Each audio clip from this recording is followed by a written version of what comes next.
Hello and welcome to The Edge, where we'll take an in-depth analysis of today's top stories by looking beyond the edge. We'll bring you not just the facts, but also deep insights into the topics with expert opinions and social media reactions. Let's make a start with our look beyond the edge.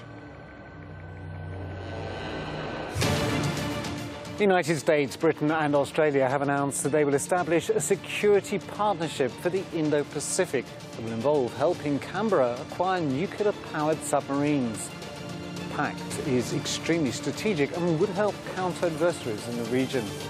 Is the PACT a tool against China's global growth and influence? And why has the United Kingdom been so eager to join this trilateral alliance? The first of several truck convoys carrying Iranian fuel has arrived in Lebanon from Syria. Shipments intended to ease crippling fuel shortages amid a dire economic crisis. The McCarthy government has promised action to address the crisis, including talks with the International Monetary Fund and a start to reforms. Will this new government be the solution for the political crisis in the country, causing an economic collapse? And US Capitol Police are preparing for potential violent clashes at a rally called Justice for J6 to be held on Saturday, at which protesters may arrive with weapons in defence of the rioters who stormed the building on the 6th of January. Can we expect the same scenes as seen on the day the election was finalised? And these are the top three stories that we'll be taking a look at today from Beyond the Edge. Let's get started.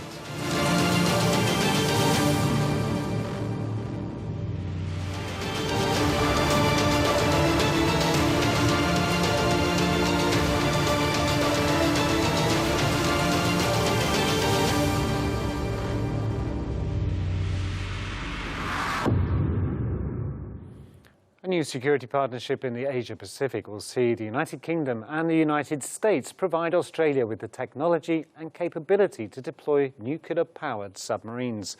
What are the details of the pact? Our infographic explains.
China has denounced the new Indo-Pacific security alliance between the US, Britain and Australia, saying such partnerships should not target third countries, and warned of an intensified arms race in the region.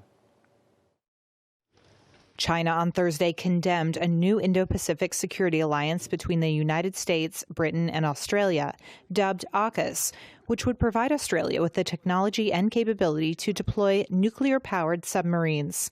AUKUS. It sounds strange, there's all these acronyms, but it's a good one. China's foreign ministry said the three countries were, quote, severely damaging regional peace and stability, intensifying an arms race, and damaging international nuclear non-proliferation efforts. And the backlash is not just coming from China. France lost its own submarine deal with Australia as a result of the U.S. deal.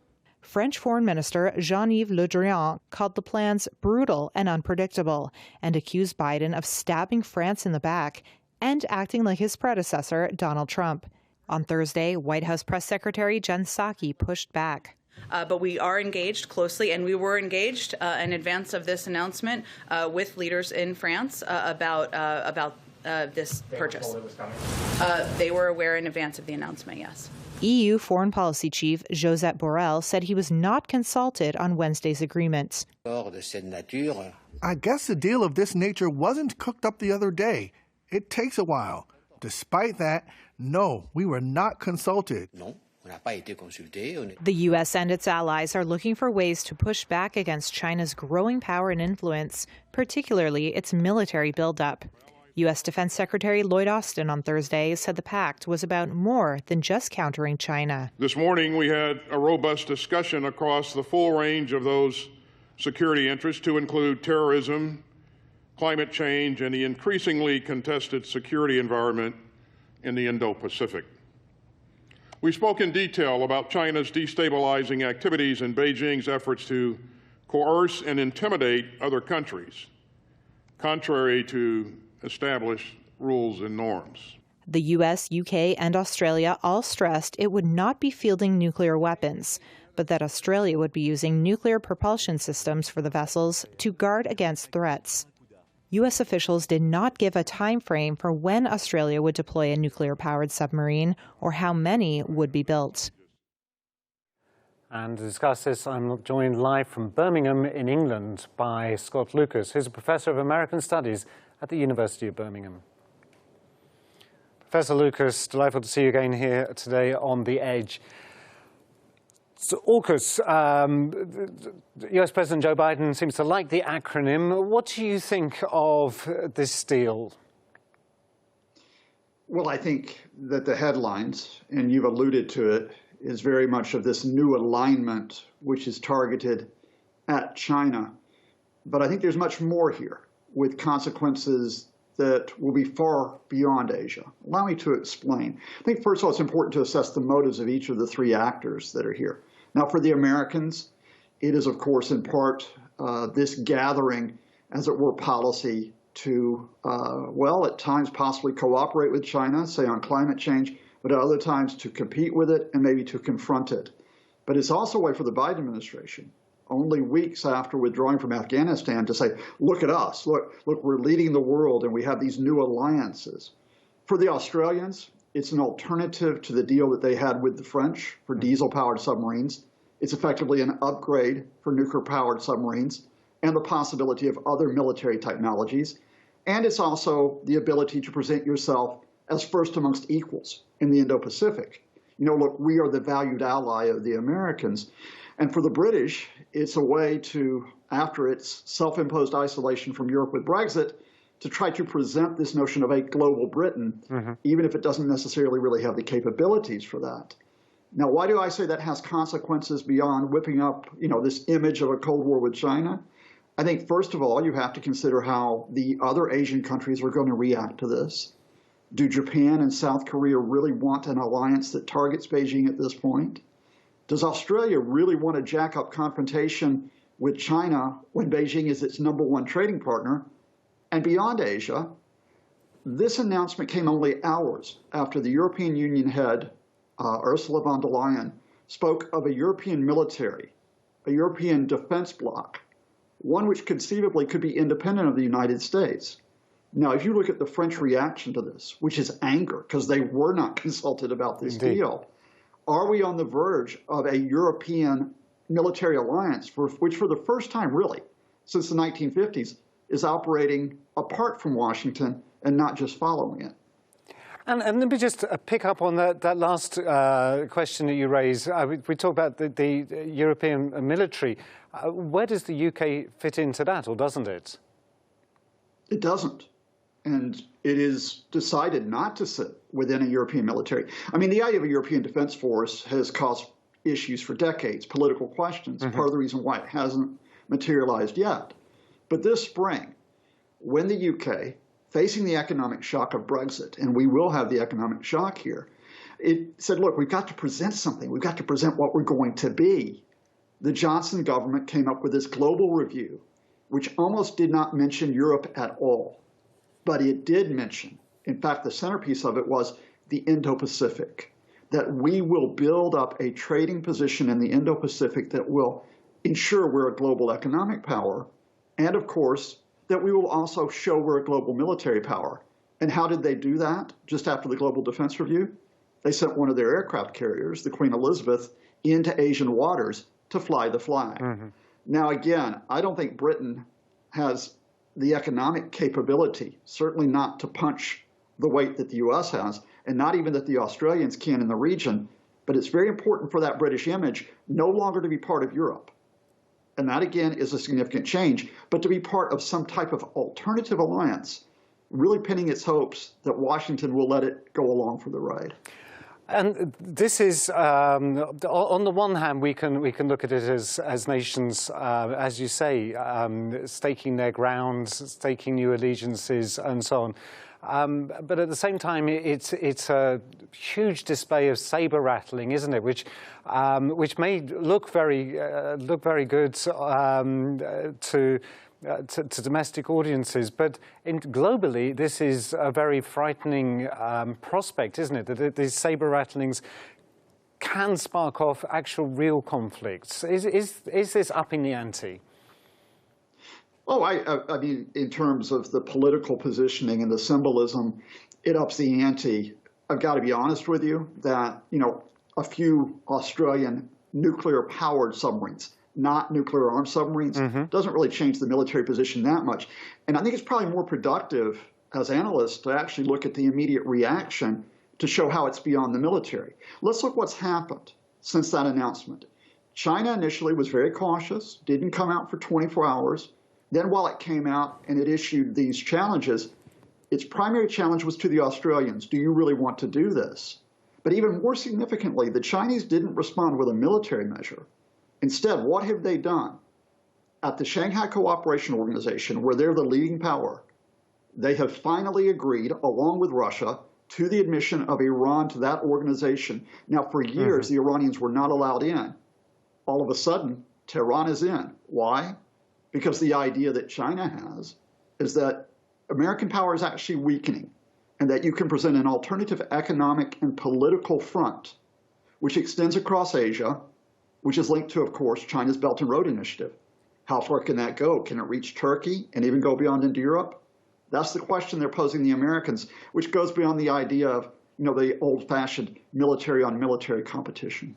And one point that you kind of made just there is that in terms of the number of new submarines that are going to be in the field, I got some statistics here that the United States already has 68, Russia 29, China 12. So Russia and China together 43. The UK 11, France 8, India 1. So the actual percentage of new submarines actually isn't a huge increase, and it appears that China and Russia don't give that much importance to them anyway. Well, again, you have to put this within the context of, I think, the wider significance of the big agreement. It's not just about nuclear submarines, but let's talk about this idea of cooperating over new military technologies, new quantum technologies. And that's not only, of course, potentially for warships and submarines, it's potentially for aircraft. It potentially changes the nature of your ground troops. So if this goes beyond an immediate deal over submarines to be an expanded alliance across the whole military spectrum, and that includes cyber operations, by the way, then yes, it does pose a challenge to the Chinese. But we're in the early days yet. And the early days of this, let me give you one thing that hasn't been mentioned yet. Back in the 1940s, for those people who think way back, the big alliance then that was announced in the Cold War was the ANCIS PACT. Now, that was Australia, New Zealand, and the United States. Where's New Zealand now? Because New Zealand, of course, has a very strong anti-nuclear policy as part of its political culture, which is why it's not part of this. But that's why this idea that these three countries, the US, the UK, and Australia, can just declare this whole big shift, if others don't come along with it, well, that poses some real questions for Washington. I think everybody's flying the flag in Washington and London and in Canberra today, but I think it's the symbolic importance that's going to face a lot of political and military questions sooner rather than later. Well, that's certainly going to open up a whole load of discussions for the future. Scott Lucas, thank you so much for joining us today and giving us your immediate reactions to today's announcement. The European Union has also launched its version of an Indo-Pacific policy and says that it focuses on development and consultations and not confrontations with regional countries, while Australia says that the PACT will make the Indo-Pacific region safe and will benefit everyone. The coming weeks will show the developments in the region and the effects of the PACT. Now let's move on to our next topic to speak about the fuel shortage in Lebanon. Lebanon, a country that has gone through more than its fair share of crises in the last few years, has been marred by street protests and confrontations for months. Let's have a look at how the situation has deteriorated over the last year alone.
Hezbollah began bringing Iranian fuel into Lebanon via Syria on Thursday, a move that the group says should ease a crippling energy crisis, but which opponents say risks provoking US sanctions.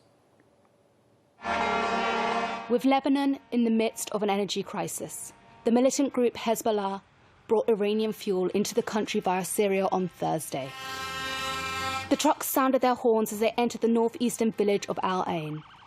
The shipment risks stirring the wrath of the US, which has imposed sanctions on Iran. But that was of little concern to these onlookers, who waved Hezbollah's flag and threw petals at the vehicles. One local businessman said he hoped more would come. This convoy is to break the siege and monopoly. It's the first, and hopefully another will follow, and the situation will improve for the poor, thanks to the low prices. Washington has reiterated that US sanctions on Iranian oil sales remain in place, but it has not said whether it is considering taking any action over the move by Hezbollah, which it designates a terrorist group. The action marks an expansion of Hezbollah's role in Lebanon, where critics have long accused the heavily armed group of acting as a state within the state. The Lebanese government said its permission was not sought to import the fuel. Politics aside, the situation in the country is desperate. An economic crisis has seen the currency sink about 90% over the past 2 years, pushing more than 3/4 of the population into poverty. Fuel supplies have dried up because Lebanon does not have enough hard currency to cover even vital imports. Essential services, including some hospitals, have been forced to scale back or shut down. Hezbollah has said it will donate some of the oil to institutions in need, including government hospitals and orphanages. I'm now joined live from Istanbul in Turkey by Bashar al-Halabi, who's an energy and geopolitical analyst. Bashar, thank you so much for joining us here today on The Edge. And we're here to discuss what, on the one hand, looks like great news because fuel is being delivered to Lebanon, which is in much need. But on the other hand, there's disconcertment about whether or not it's okay to use this fuel. Can you give us an explanation of what is the situation and what are the problems associated with it? Absolutely. So, in theory, Lebanon, the fact that Lebanon, as government and institutions, if it ever considers importing Iranian crude or any other oil product, then it was definitely subject to U.S. sanctions. However, what Hezbollah tried to do in this recent stunt was to actually import Iranian crude oil, Iranian diesel and gasoline that are much needed, definitely, in the Lebanese market nowadays. But rather than docking the ship in Lebanese international waters and offloading it in Lebanese-owned tankers and storage facilities, which could subject whether private firms or the government to sanctions, it opted to offload the tankers in the Banyas port in Syria, northern Syria, and then for those diesel and gasoline quantities to be loaded in trucks and to be inserted into the Lebanese territory, as was seen yesterday in the stunt that was pulled for media attention and for the global attention as well. But to highlight things, those trucks were entered through illegal crossings and not the usual Lebanese customs crossings, which could have subjected those state organizations to sanctions. Up until now, there hasn't been an official statement or position by the U.S., whether Treasury or Defense Department or Justice Department, to talk about or to discuss what has happened in Lebanon over the past 24 hours. Although today a new list of sanctions was published, and it targeted HEZBOLLAH members and probably HEZBOLLAH-linked organizations, but it has nothing to do with what happened over the past 24 hours. So in reality, HEZBOLLAH was able to pull this stunt, and the optics of it was what the party needed, desperately needed from one side, but it also managed to in a way, win the narrative, at least regarding the recent shipments that entered the country. Now, you describe it as a stunt by Hezbollah, and I can understand that obviously Hezbollah hoped to gain political traction with or popularity from the Lebanese people by doing this. But the reality is that the fuel situation in Lebanon is such that hospitals are finding it difficult to power the lighting and the equipment so needed for keeping their patients safe. Could you, for those that don't understand the situation, the fuel crisis in Lebanon, could you just briefly explain that to us? Absolutely. So Lebanon is the reason why there are fuel shortages in Lebanon is basically divided into two parts. The first part is that the Lebanese government is unable to import fuel that can meet the needs of the market as it used to because of the fact that the country is almost bankrupt and the central bank cannot finance such transactions anymore in the same quantities that it used to. So there's some sort of a rationing by the state in terms of the quantities that are being imported. This is from one side.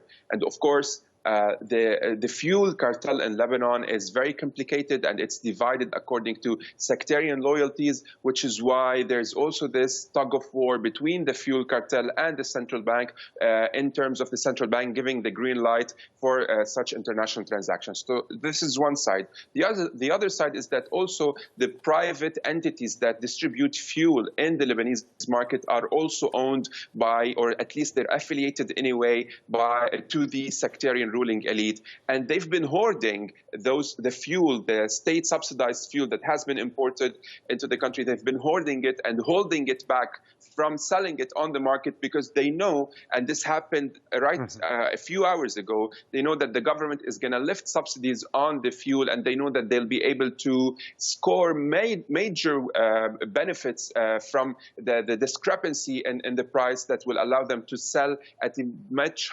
higher market rate than what they bought the fuel for. So those two reasons are why Lebanon right now has fuel shortages. And that's not what Hezbollah has said, or this is not at least the narrative that Hezbollah has peddled over the past month since the Secretary General of the militant group announced that he will be importing diesel and gasoline from Iran. What Hezbollah said basically is that the country is under siege. They propped up this narrative. They made up this narrative. Although Lebanon is not under siege, we have tankers filled by fuel in the Lebanese international waters, but are unable to offload because of the financial crisis. So Hezbollah talked this thing up They created a false narrative around the fact that Lebanon is under siege, and what they did by bringing those tankers into Syria and the trucks through Lebanon, they claimed victory by saying that they broke the American or the U.S. siege on Lebanon, which is definitely not correct in a way. And what's so tragic in this situation, as you say, on the one hand, there's this black market in everything, but especially as we're talking about fuel, in fuel, where people are holding back, waiting for the prices to go up to sell it, and also that there is fuel available, but it can't actually be bought to be landed in the country. This obviously is a result of a huge mismanagement of the government over the last years. There is a new government now with Prime Minister McCarthy is trying to pull things together. Can he resolve these two issues, the black market and the import of fuel? I think things are definitely larger than McCarthy and his ability to be able to resolve those challenges anyway. Of course, right now, his government projects some sort of a basic level of confidence, at least by the different sectarian constituencies, because they're all represented in his government, which means he might have a certain green light in order to enact certain reforms and to tap into international donations and assistance in general. But the system in place is it's deeply rooted and is neck deep into corruption, that any reform or any change will definitely affect whether popularity of certain parties or their mere existence in terms of within their constituencies. Because if they are unable to supply or at least give the services that they used to, if they're not able to fund the clientelist networks that they've created over the past decades, then this will definitely affect them and will affect their chances in the upcoming parliamentary elections in May next year. However, going back to HEZBOLLAH, there's a point that needs to be highlighted as well. So HEZBOLLAH has mentioned that the fuel that they imported is going to be delivered to hospitals, to orphanages, and what have you. But if that's the case, and if this fuel is for the entire country, what are the shenanigans for? What is the media and propaganda campaign for? I mean, yesterday, many people were, first of all, annoyed by the situation, because they know that obviously the government and the central bank can still import with whatever is left from reserves in the central bank. They can import fuel, but the political bickering in the country was kind of blocking that. In addition to the fact that no Lebanese citizen or no citizen in the world would want to undermine their sovereignty in order for fuel to enter the country, while we have tankers in the international waters of the country waiting to offload. So imagine just a militia talking to a neighboring state and agreeing to bring in oil tankers without even this neighboring country discussing this with any senior government official in Lebanon. I mean, this is absurd. And while this was supposed to be a gift to the Lebanese, as HEZBOLLAH framed it, it kind of backfired in a way. And now you also have different people and different people in their respective sects demanding the leaders and their sectarian parties to do the same. Well, if HEZBOLLAH did it for the Shia community, why can't Saad al-Hariri do it for the Sunni community? And why can't Michel al-Aoun do it for the Christian communities, for example? So this has only also caused further fragmentation in the country, and this definitely serves primarily the interests of HEZBOLLAH, who does not want a unifying and uniting moment similar to the October 2019 uprising. And it also serves the other constituencies of the sectarian power-sharing arrangement in the country, who definitely do not want to see the Lebanese coming together, especially ahead of the elections next year, in order for them not to be able to achieve any sort of change. Well, there are so many issues coming out of what, on face value, seems to be one thing, but as you so clearly explained, turns out to be something totally different. Let's hope that legitimate support and legitimate supplies can be brought to ease the plight of the Lebanese as soon as possible, as it's desperately needed. Bashar al-Halabi, thank you so much for joining me here today on The Edge. The crisis in Lebanon, which has forced 3/4 of the population into poverty, is the biggest threat to Lebanon's stability since the 1975-1990 civil war. The coming weeks will show if the economy moves into a positive direction under the new government. But for now, let's move to our final topic to speak about the security measures that have been put in place at the US Capitol Hill ahead of the Justice for J6 rally. A Senate investigation of the 6th of January insurrection at the US Capitol found a broad intelligence breakdown across multiple agencies, along with widespread law enforcement and military failures that led to the violent attack. But what happened on that day? Our infographic gives an overview.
A fence has been set up around the US Capitol ahead of a protest scheduled for this weekend.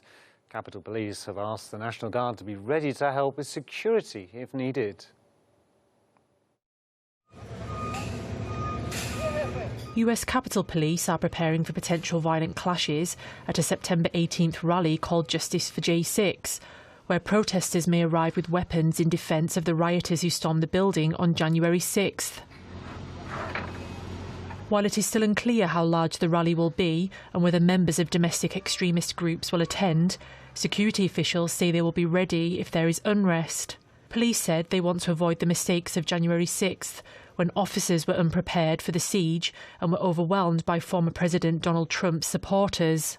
Particularly for law enforcement, this is concerning, obviously, because most of, those people had entered the Capitol illegally. What we saw was, severe violence used against police officers, a line of overwhelmed officers kind of, being shoved aside, being shoved to the ground, being pushed through doors, beaten with poles, left bloodied and beaten there.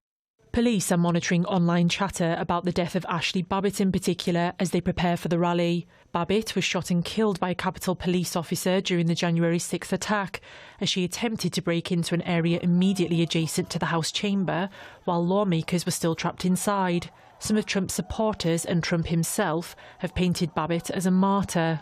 Her death has certainly become a flashpoint in conservative media, but we also know that the Justice Department has concluded its investigation, finding that officer violated no policy. We know that the Capitol Police Inspector General's office has completed its investigation, also finding that that officer violated no policy. And that officer has spoken publicly about his actions. But Capitol Police have warned congressional lawmakers that that interview may be inspiring other people to come to this event on Saturday.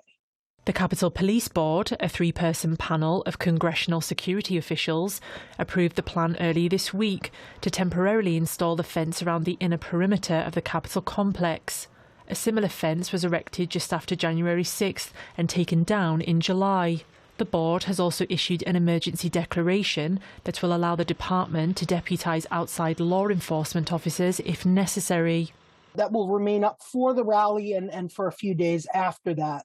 And we've also seen Capitol Police kind of step up their intelligence, shifting to a more intelligence-led policing model, certainly a criticism that we saw for a very long time after January's insurrection, the idea that Capitol Police had intelligence at the time to suggest that members of extremist groups could be specifically targeting the Capitol and failed to act properly on that intelligence. And to discuss this, I'm joined live from New York by Chris Haynes, who's Associate Professor of Political Science at the University of New Haven. Chris, thank you so much for joining us again here today on The Edge. Pleasure to be here, Andy. Thank you.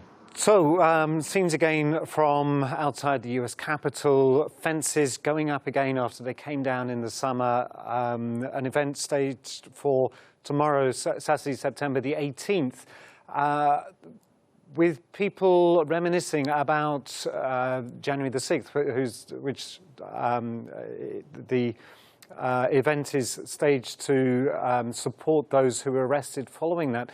Well, what can you tell us about what is known about tomorrow's protest? Yeah, again, thank you for having me. What we know for tomorrow right now is, the protesters, the group, which is Look Ahead America, started up by Matt Braynard, who is a former campaign staffer for President Donald Trump, are rallying people to come to the Capitol. It looks like they took out a permit for 500 people. We really don't know how many people are actually going to show up. I think the government is hoping that the publicity of all of the extraordinary measures that are being taken, including erecting the new temporary fence again, will hopefully ward off some of the more, bad elements that might be able to come to the Capitol, and hopefully make sure that we don't have violence tomorrow. Well, certainly we don't want to see similar scenes to what we saw in January. The event is of course the flashback to then. Many people, I think 600 people, have been arrested and are in custody following the riots that happened on the night of the finalization of the Electoral College results. What exactly are the organizers calling this protest for? Well, the protest is to protest the reaction by the government to what happened on January 6th. It's to protest also the shooting of Ashley Babbitt, as legitimate as your previous guest pointed out, and the fact that the police actually acted within their policy guidelines and were correct in what they did. The protesters are not only protesting that, but they're also trying to gain recognition, gain momentum for their causes and for the cause of that element of the Republican Party to be victorious in the upcoming elections. But is this a political rally? The organizers have made it clear that they don't want to see any insignia from supporting Trump. They don't want to see anything supporting Joe Biden. They don't want to see any placards giving a political message. So is it right to say that as many have reported this as a pro-Trump rally? Is this a pro-Trump rally in disguise?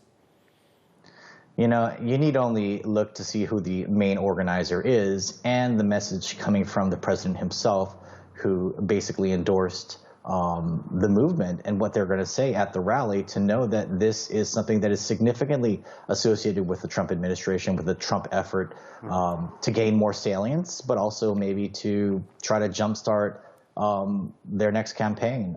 It absolutely will be a pro-Trump rally. We all know that.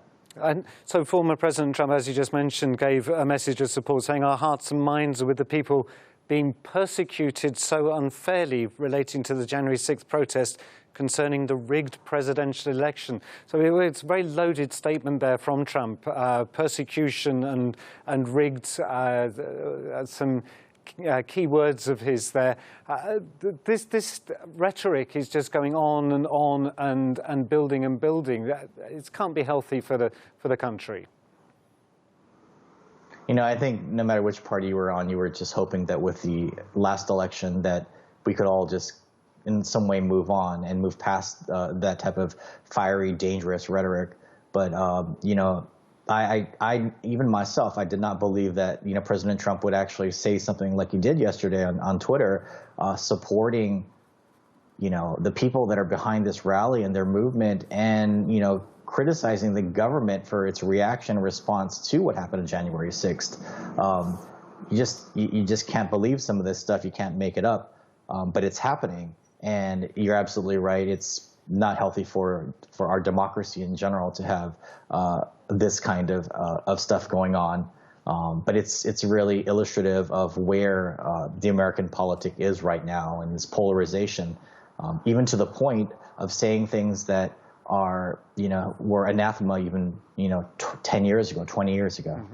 And what's disturbing is a recent survey has said that 63% of respondents believe that Joe Biden legitimately won enough votes to win the presidency, which is the majority, but it's still a low number to suggest that 37% believe he didn't legitimately win, and 78% of Republicans don't believe that he legitimately won. This really is showing a crisis that has broken out in US politics. Yeah, it's something that has infected the electorate. The amount of misinformation that is propagated online and through conservative media outlets is having this type of an effect. And this is not coming from somebody who doesn't like the Republican Party. There's an important role for the Republican Party to serve in this politic, and as important as the Democratic Party. But things have taken a turn, I think, normatively for the worse. And, there has to be some way to rescue our country, in a sense, from the political polarization and the misinformation that have just run rampant in the last 4 or 5 years. And it's very sad because the United States has upheld itself as a beacon of democracy, and we hope that it will do so, be able to do so again. The January 6th riots followed on from speeches that were given close to the US Capitol building. Tomorrow, I imagine there's going to be a rally before the actual protest event. But none of the large supporters of Donald Trump are slated to speak at that. People like Matt Gaetz and Senator Brober aren't slated to speak there. Does this show that perhaps they're not fully in support of what the protesters are calling for, or are they just trying to distance themselves from what they can anticipate as a political blowback from this event? Yeah, I would probably go with the latter and saying that this might even be a step too far, even for those like Matt Gaetz and people like Mo Brooks, who have been steadfast in support of the president, but in this case, not willing to go out there and support something that, obviously, like, their lives were put at risk on January 6th.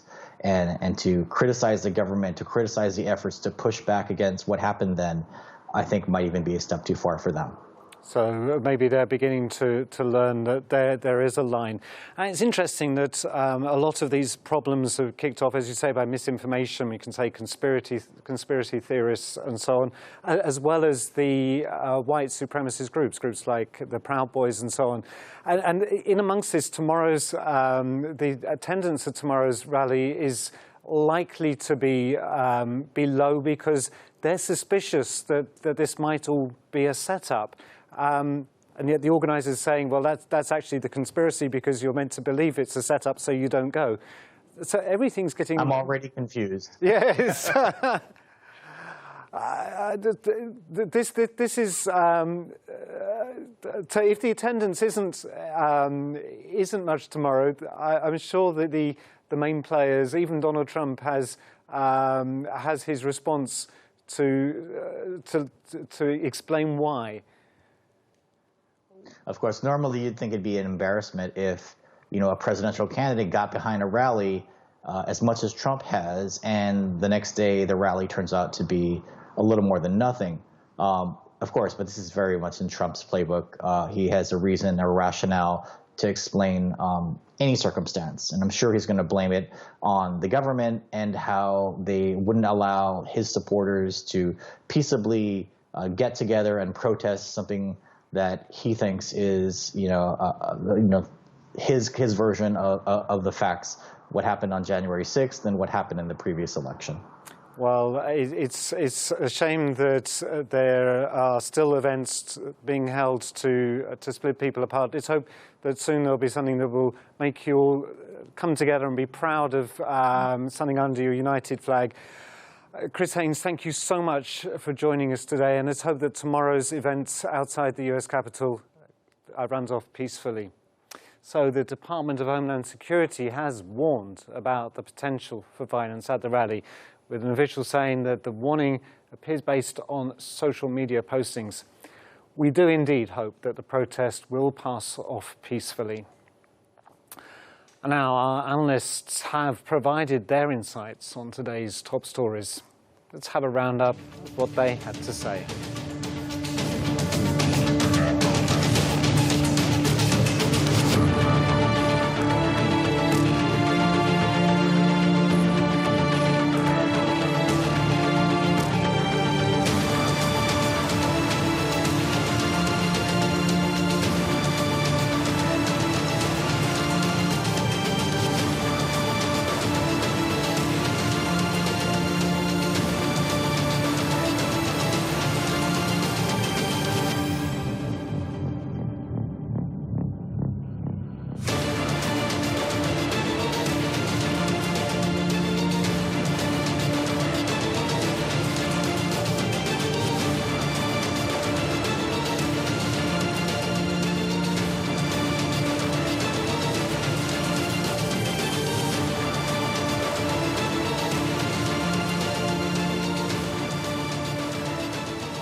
Well, before closing our programme, let's take a look at social media to hear your voices and reactions on today's top story shared with the hashtag Lebanon.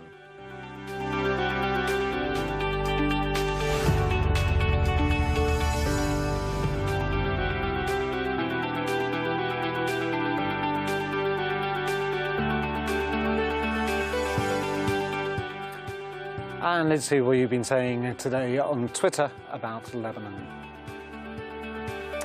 Truth says after months of fuel shortages, the moment Hezbollah got its fuel, a new government is formed all of a sudden, and now they want to work on the fuel crises.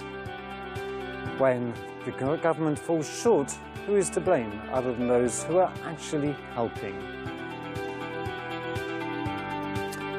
And Khalil Jassan says Lebanon is probably the only country in the world where the price of filling up your car's gasoline tank exceeds the country's monthly minimum wage salary.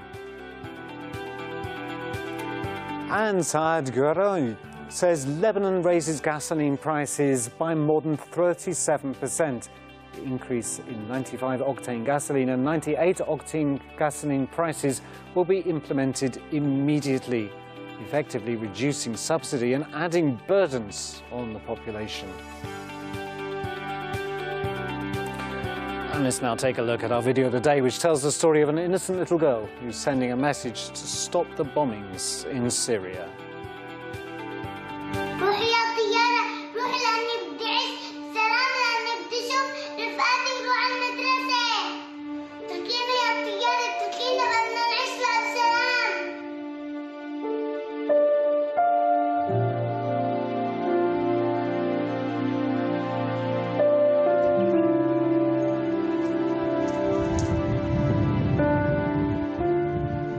الدفاع المدني في حدا هون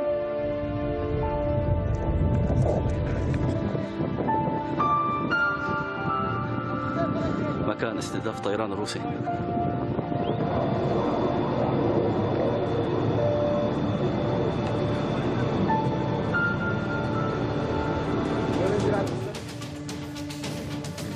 And that's all from this episode of The Edge with me, Andy Boyns. Stay tuned, we'll be back next time with more in-depth analysis on the top stories and a look beyond the edge.